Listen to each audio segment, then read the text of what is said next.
Sometimes I would try to like say one thing and I would say the other thing and people would be like, what are you talking about? It was embarrassing, right? But it was a necessity. Hi everyone, it's Mayu. Welcome back to my channel.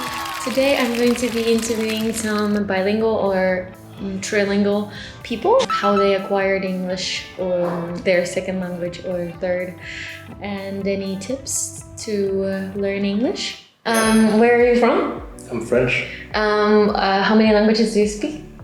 3, like French, English, Spanish. When did you, so first you started learning English? Yeah, I mean, we learn English in school, which is really bad in France. That's why most French people, I think, have very poor English. But I was lucky enough to travel a lot, so I kind of realized how important it was, because in France, like, you just learn English, you don't know why, like, it's kind of compulsory, and nobody really cares, so I think that's why. I think that's why people are bad at English in general, but like, yeah, I mean, if you travel, then usually, I mean, people traveling usually they realize how important it is and they try to make an effort. When did you start traveling? I don't know, I was too young to remember, maybe 5 years old, I don't know. Wait, what? Like, with parents? I didn't speak English at this time, but like, yeah, my parents, they traveled everywhere, so... And then you traveled yourself too? Yeah, I mean, I traveled with my parents and I traveled myself now, so yeah. And that's why you started learning English yourself? Yeah, that's how I realized how important it is, and I was good in class, whatever, but it's easy to be good in English in class in France. Yeah. I mean, I think series, they account for 50% of my, like, Netflix series or whatever it's in English, they account for like 50% of my learning. And then, well, I don't live in France for 2 years, so obviously I have to speak something else. Here? With what? Yeah, I mean, the school is in English, so... I mean, I've been learning things in school for 2 years in English, so I don't have a choice.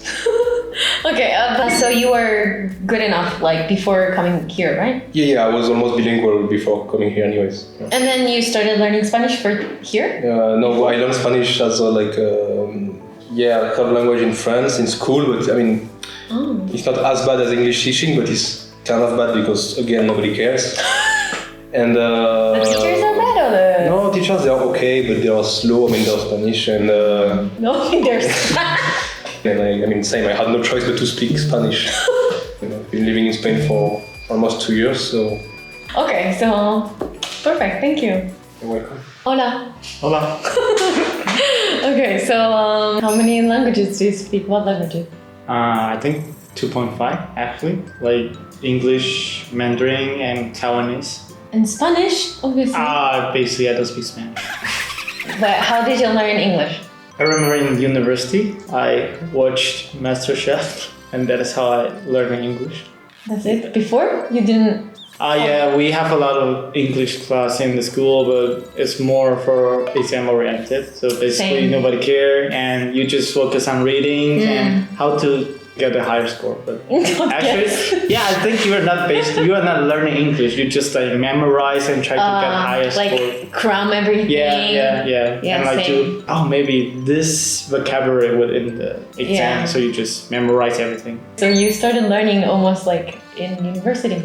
Well, yeah, before that, I think, I don't know how to speak English, actually. I never speak with real person in my life, or foreigner, like English. Before, like, I have no option, like, I only went to Japan, to Korea, like...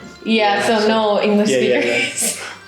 Well, yeah, I mean, we really don't need to speak English to, like, survive, so... Yeah. Well, maybe Europe as well, but... And then you got so much better by watching your show. Yes, I think it helped me to improve the listening and kind of speaking. Oh, because you like cooking. Yeah, I like cooking. Yeah, and also I registered to some online platform. You can talk with stranger. So you're just talking with random people. Omigo? I'm not sure. I forgot about the platform, but I do that. And also I have like online class, like some Ingu. I'm not sure you know Ingu, but you just register to 30 minutes per day and you just talk in English with someone and maybe like news, different type of topic, and just practice your conversation. Nice. Basically that's what I did when I was in Taiwan. And then how do you know 2 languages, like in the beginning? No, I didn't know Mandarin in the beginning.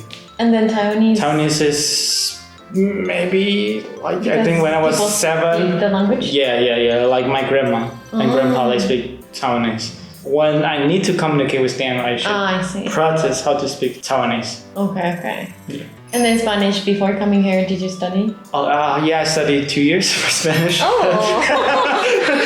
Sorry.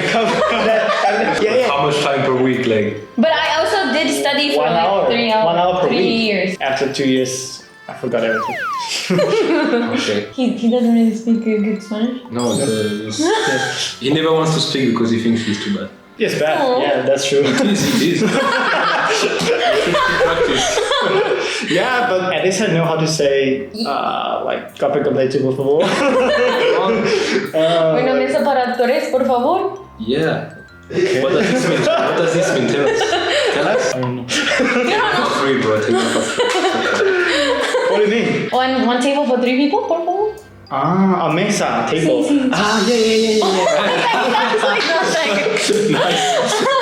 Okay, thank you. Thank you. So what languages do you speak? Espanol and Japanese, a little bit of very good Japanese. Okay, so English, Spanish, 日本語ちょっとだけ。まあ普通にできるでしょそう。例えば2年ぐらいに勉強しました。2年間ぐらい。2年間。素晴らしいね。ありがとう。知ってる。じゃあ3つ。Well, I can say French, bonjour. A little bit of French. Is that real? Like for real? I mean, it's same thing as Spanish, right? I understand Portuguese more than French, I can tell you that. Like, when we were in Portugal, right? I was talking to the drivers in Spanish. They would talk to me in very Portuguese, fine. and it was fine. That's not a problem. So you're saying European languages are similar? Romance language. Yeah, that's so true. They have very similar roots and so on. So 3-4 languages. Let's go with 2.5. Huh? Wait. English, Spanish, and Japanese, it's like half. It doesn't count like as full language. No, it does. Like you're fine. No, I know enough to like Survive there, but it doesn't count like as a regular language. So how did you learn all the languages? For Spanish, well, it's my native language, right? It's from Peru? Yeah, thank you. Yeah, back then, I learned languages just with my family, which is Spanish, regular, right? But when it came to English, I started learning English when I moved to the US. So that when was did you? Right at like before high school, so around like 12. I literally would take like a notebook. I go to the library, pull like some like very easy book, like like the caterpillar book. Yes. Yeah, we have that same thing. I don't know. Harapeko Igomushi for Japanese. So. Yeah. So that, and I would literally just like try to read that, looking into all the words and like trying to understand vocabulary. And then every single thing that I wouldn't know, I would just write it, repeat it, and I had like this big notebook full of just like words to understand vocabulary. Right. Like dictionary. Yeah, but like I hated reading dictionary because I think it's boring. It's like it's dumb. Like I'm not gonna look into like words like apple, like I don't know. It's a round red. Yeah, or like building means this thing. No, it's boring. I just no. So I instead looked at it from story, and I read the story, and I'd be like, okay, try to find the meaning. And then by reading the story, I could also see how the sentences were like more structured, right? So that gave me a way to kind of like understand things without actually spending that much time on like learning the words. Then after that, I started to increase more and more my like books. I remember that a big highlight was when I started doing Harry Potter. Oh. Because I had read the book in Spanish, but I had to I read it in English. And then from there, I would try to be like, hey, this is supposed to be happening now. Yeah. I have no idea what's going on in English, but it's happening right now, right? Well, but I would get you skipped a lot from the caterpillar thing too. Yeah, but like that's the idea, right? So that's when it comes to reading books. But that was mainly for reading. For listening, I would go into the baby channel. Yeah. Like Disney? No. That's like the teenager channel. Oh. Right? So I go to the baby channel. Okay. And like videos like Dora the Explorer. I think I've heard. Yeah. So I know in Japan it's like sometimes like there will be like some animated videos of like this big animal saying like do you know this? Yeah. Well, I know this, and you do like stuff like that, right? Yeah, I used that in order to hear the pronunciations, right? And then I used to watch a lot of Teletubbies. You know Teletubbies?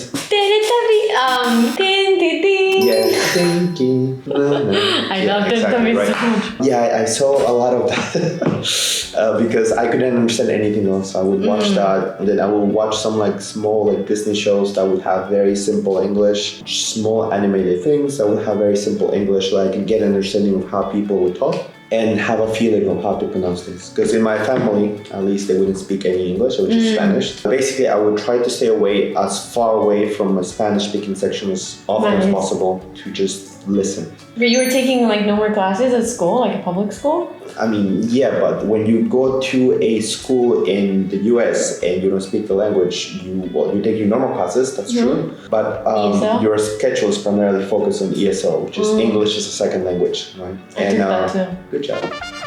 Yay. But yeah, it was just basically watching a lot of those things, reading simple books and then moving to like the harder stuff and so on. At least in my school, the first like year-ish, I would not really talk that much. For speaking? Yeah. You mean? If I wanted to talk to people, I would like try to say things, but it was my writing that was the better thing, reading and writing. I think the first 2 years was probably the hardest because of how much time I had to put on learning the vocabulary and watching the little silly shows. There was a show about dinosaurs I remember that I really like, and you know how much I love dinosaurs. He's obsessed. And Japanese? I started learning Japanese university. It was my second year university. First, I was doing Mandarin, Chinese, and I was really enjoying it. It was fun. And then I had summer vacation when to Japan just to travel and then do a program, and it's the same program where I met Mayu, but different year. I liked it, and then I went back to university. Second year was going to start. I thought I was like, hey, let's continue learning Chinese. I go to the first class, and the teacher's like, hey, we're going to have a big exam about all the characters that you've learned and all the grammar that you've done like last year. And I was like, wait, I haven't done any review during the summer. I looked at the new book and I looked at all the characters, the grammar and so on. I don't remember anything.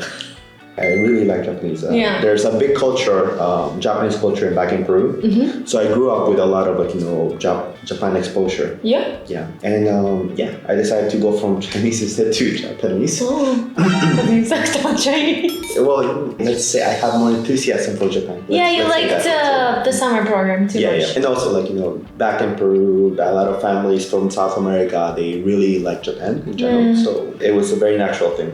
I studied Japanese for 2 years. I kept going to Japan basically quite frequently, also in the summers. And then after graduating, I was in Tokyo for 2 years to travel, be around there, but not enough to work there. I hate Keigo. Too complicated. Yeah, I hate Keigo. Any tips for the people learning English or other languages? It's difficult. You guys know already. It takes time. It takes time. A lot of times the result will not show up very, very fast. But I think the most important thing is staying at a place where you can constantly listen and do English, right? Because one of the biggest problems that I saw when I was in Japan, you study English for 1 or 2 hours, and then you go hang out with Japanese friends, you focus on Japanese only, keeps you away from the mentality of always thinking in a new language. Right? That would be one thing. Try to, maybe if you're watching movies or something at home, or you want to read a book, do stuff in English, even if you don't understand a lot of it. It will help you push that boundary. And the second thing, which I'm sure everyone hears already, it's be willing to make a lot of mistakes.